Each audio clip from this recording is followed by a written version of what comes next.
last night. How do you think he did on such short notice? He's had better outings. And I think it just today, I think, sped up on everybody a little bit just with that, with Amla not being able to go last minute. That stung a little bit. But everyone was sped up, but we got to be better than that and overcome it. And just the command wasn't where it needed to be today. Breaking stuff, couldn't land the breaking stuff consistently. And, when you're one pitch guy, those things are going to happen. So, he'll learn from it, he'll grow from it, and get better. But wasn't one of Halby's better outings today. How's Hunter? Is he going to be back for the midweek? We'll see. I don't have a crystal ball on that. We'll see. You get tests done tomorrow. Hopefully, it's nothing more than we think it is. And but I don't have an answer yet. What happened on that? Just... I guess they were during their catch play yesterday. He missed a cutter and it hit him in the foot, and so I don't. That's the extent of I got. I didn't know about that till after our press conference last night. So I assumed he was starting today, and I found out afterwards we still anticipated him starting this morning, and then he came here and was having a hard time walking. And how are you going to go out there and not be able to push off and do your job? So anyway, it was a bummer. We had things lined up well with him, and you don't like to shift gears on the fly, but like I said, sometimes that happens, and we have to be above it. Do you think the slow start on the mound kind of took the wind out of sails on the bats with the way they had been hitting these last few games? I'm not going to point fingers at that, but if you look at the starting pitching we've got in the last 5 or 6 games and how the offense has responded when we have good starting pitching, maybe there's a correlation. But we again, as an offensive player, you don't point fingers at the pitching staff, and as a pitching staff, you don't point fingers at the offense. So it's a team sport. But I do know that when you're firing on all cylinders, one seems to help the other. So we talked yesterday about another game tomorrow. So how does dropping one game, how much more does one game matter now as the season gets down to a close and you're trying to make a playoff push? Well, everyone matters, of course, but we're doing our best to not overemphasize one game and just go out and play, and let the results fall where they may, but go out and play a certain way. And if you win, great. If you don't, hey, as long as you played the way you're supposed to play and play hard, then you can't control the results all the time. But we obviously understand where we're at and that every game is important. Seemed like the guys had a pretty positive outlook even with the loss today on the weekend. Is that something you would agree with? 2 pretty substantial wins on Friday and Saturday. I'm greedy. I wanted the sweep. There's history here. I'm not satisfied with 2 or 3. So I'm as a whole played great the last 2 days. We didn't play so good today. So at the end of the day, you try to live in the present, I guess, and not worry about yesterday so much. I knew that was going to be a challenge coming in today. We aren't up 17-2 to start this game. It's 0-0, and we got to come and play well again today. And we just didn't play as well as we needed to. You mentioned the history. We haven't really talked about it very much this year, about last year, the Pac-12. I know this is a team that you certainly have a lot of history with, the College World Series championship when you were a player. What are some of the things that you'll remember about ASU and USC? What makes it such a fun rivalry? I think both programs really respect each other, but both programs really don't like each other at the same time.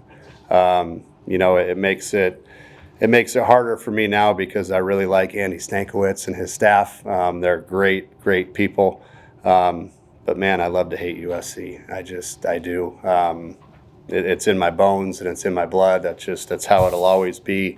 Those two make it tough to really, hate them as passionate as I used to, just because they're such a great staff, a bunch of good guys over there. So, but nonetheless, the rivalry will hopefully continue. We're trying to work things out to where we'll continue to play each other. Yeah, I was going to say, would you like to see this continue, not any yearly thing, but, somewhat yearly thing? I would like to make it a yearly thing, and we're trying to do that. to get them and UCLA to remain on the schedule in some capacity, year in and year out. We'd like to try to do that. I think our fan base deserves that. I think said we got a lot of history, man. To let that just blow up in smoke, I'm going to not try to allow that to happen on my watch. I'd like to try to keep that rivalry going. If we got to go there or they got to come here, hey man, even if it's midweeks, let's keep it rolling somehow. Are there any other schools in the Pac-12 that you'd like to see it? I wouldn't mind continuing to play those, but I grew up in the six-pack era, where it was kind of fun to have the home and home against UCLA, Stanford, Cal, and U of A. So I mean that's those are kind of the priority teams that I would like to keep. Obviously, we'll continue with U of A, and but the other four, we'll have to figure out ways to schedule them if we can. 4 errors today. What are your thoughts on cause that? Attribute that to? Going through each one, if I can pick them all, on Dina's one where he threw away. I mean, hey, he had to go for a double play there. I mean, we had a big situation, and he knew he had to be quick. He tried to turn it, tried to speed things up and be very quick. And we had to try to get out of the inning right there, and he sailed it, trying to be too quick. And to me, that error was okay, just because he was, he was trying to make a play right there, and we had to try to get out of that inning. But that one cost us. Toby makes a diving catch, and again trying to make a play. It just sailed over Giblin's head there, and then the result after that was kind of disappointing. We had that kid dead to rights, rounding third base, and threw it away at the plate. That turned it into a little bit of fire drill right there. So that play was kind of ugly, but it started off with Toby making a great effort, great play, and just didn't finish it. But the other, trying to think of the other error at third. I think at third that play's just got to be made. Have you ever witnessed a triple play before? I've been around baseball a long time. Yeah, I've seen a couple of them, but Any easier one than that? no, that was Carlone got off the mound, surprisingly well on that play, and looked like Willie Mays diving for that ball and made a great play on it, and then it was just a matter of don't throw it away, and you got a triple play. So, it was. I thought that had a chance to be a big momentum boost for us coming out of that, and I can't remember if it was at the 5th or 6th inning, but one way or another we didn't overly capitalize on it like we hopefully should have. In addition to the errors, I believe it was 9 walks as well. Do you kind of feel like there was too much given up in a winnable game scenario? Yeah, to me that's, I guess at the end of the day, that's the disappointing part today. You have a chance for a sweep. You have a chance to go for the throat and finish the job, and we did not play great today. I mean, even if we played solid, I think it's there for the taking, really. But they just, we can't walk 9 guys and kick the ball around and expect to win on a Sunday. Just you have to throw strikes. You have to not give up free passes, and that's the other team that's supposed to do that, not us. And today we didn't help ourselves. And like I said, I think today was after those 2 games, the last 2 days. I mean that. We've been on the flip side of that. It's tough to come back on Sunday and still believe in yourself when you've gotten browbeat and curb stomped 2 days in a row, and we had a chance to finish the job and we didn't, and that was disappointing. You mentioned last night in NIL, from what you've been able to learn about the space in recent years, pretty much since you've been hired, what is your vision for how, I know it's the key to the season, but what's your vision for how the program can move forward when it comes to talent acquisition and talent retainment, especially as you adjust to new conference line? You said NIL, correct? The bottom line is this: Kenny's done a great job, trying to rally the valley and get people involved. And I mean, you're asking, I'm gonna tell you, it's going to be awful hard for programs to be successful without it. And right now, we need help, and that's just me being real, and that's not me crying. But if we don't get some NIL help, it's going to be awful tough to be successful in this landscape moving forward. It just is. It's where we're at in college sports, like it or not. And a lot of people say, "Oh, I just don't think the players should be, given money." It's okay. I appreciate your opinion, but how's that going to help us? Like, we can sit and cry about it and whine about it, or we can continue to not get the players that we need because other schools can and we can't. So we need help. We need people that can help. Man, we need it. We need looking right at you, telling you right now, laying myself on the cross, and we need help, man, in the NIL department. We need you need some funds to be able to go get the players we need if we want to continue building this program the way we want. It's not just the standard recruiting that it used to be, where you go out and try to get the young players and get them here and hold them and develop them after 2 or 3 years. It's not that landscape, whether you wish it is or not. It's just not anymore. So we have to adapt and adjust. And at the end of the day, if we don't get help, it makes the challenge of getting this program to where everybody wants it even more difficult than it already is. What's the bottom line in trying to, I guess, generate buy-in on that front, to get those funds, to get boosters involved? You mentioned alumni last night as well. The challenge is just to see how much impact people or businesses can have on our program. Where we didn't necessarily we weren't allowed to rely on that in the past. That was illegal. It was frowned upon. You couldn't touch money from any boosters or whatever. Now it's a necessity, and that's how drastically the landscape has changed in the last year and a half, 2 years. And so people that are on the sidelines and, I don't want to say pointing fingers, but, at the end of the day, if you want your local sports programs to be successful here at Arizona State, we need the help. It's not just baseball. I'll be the first one to take it because I know we need it. But, all of our sports need help. And at the end of the day, that's, you can point fingers of why you're not giving or now you're not helping. And look, I get it. People that can't do it, hey, I get it. But people that can, that care about the program and care about sports at ASU, we need help.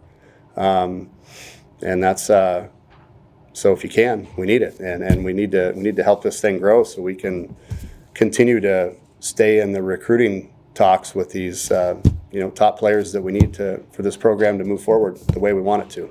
New AD expected to be named hopefully within the next few weeks. Is that something you think should be the number one priority of whoever gets the job? I think that's going to be a big challenge. Yeah, and this landscape changes every day, right? And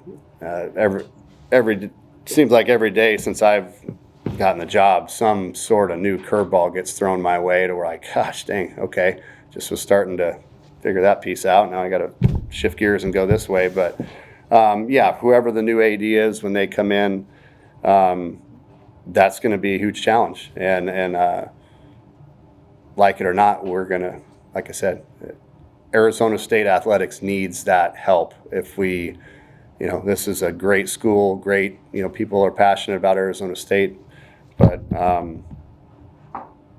fortunately or unfortunately, it's come down to this, that hey, if you want this programs to be successful at this school, we got to get help, and we got to get financial help. It just is what it is. And obviously, you took over 3 years ago, and NIL wasn't as big. It was kind of just a concept at that point. When you project your roadmap at the beginning, how much of it has NIL been kind of a roadblock in the way you want to, where you want to get to this program? It's becoming greater and greater. If I'm being perfectly transparent, it's like I said, I think it's going to be very difficult as the way things are going and what I know that other programs are able to do. It's going to be very difficult to continue to grow the way we want to and advance the way we want to. Can it be done? Yeah, it's going to be tough. We're going to have to utilize every possible source and get really lucky with the guys that we're recruiting, that if we do get them here, that we can keep them here. It's a challenge, So yeah, without it, we're going to be. It makes this task that much tougher. How quickly do you think this can turn around if you get the money? Like, do you think that it will be an immediate change? I would be confident in that. If we were able to land the guys that we've been after, that came right down between us and another school, that the only reason we lost them was that reason. If we were to get those players, we'd be in good shape right now. And that's no disrespect to anything else other than the fact that, hey, it's tough to land those good players without it. And, those program changing type players. So at the end of the day, we're going to keep scrapping and clawing and coaching these guys the best we can, and developing them the best we can. And we have some great players on this staff, on this team. And they're continuing to develop the way that we want them to. But at the end of the day, moving forward, in order to get those big-time high school kids, we're going to need a little bit of help. I think that can also help with the guys that are deciding whether to come here or go professional. I know maybe not the perfect example, but Matt Wilkinson decided to go professional instead of coming here. Do you think if you have NIL resources, that maybe entices some other guys like him that say, hey, maybe I'll just do another year in college instead of going pro right away? Well, that was the name I was actually just thinking of when you said that. And Tug is a kid that we had committed to come here, and I'm not sure if you guys are following what he's doing in the professional baseball right now, but he's just absolutely dominating. But that's the type of kid that, hey, he got. I won't share the amount he got, but it was for what the type of talent he is. It was very, he should have gotten a lot more than that. But had we, hey man, there's other schools that are matching that and then some to say, hey, forego the draft, come here, we'll pay you more. If we could have done that, and that kid's on Friday night for us, we're sitting pretty right now, right? But that's just an example of what you can do if you have those funds to do that. And there's, not going to give any other programs props, but there's plenty of other ones out there that have those kind of pockets that, if we can get there, hey, we'll continue to, it'll help us give us the opportunity to be successful further.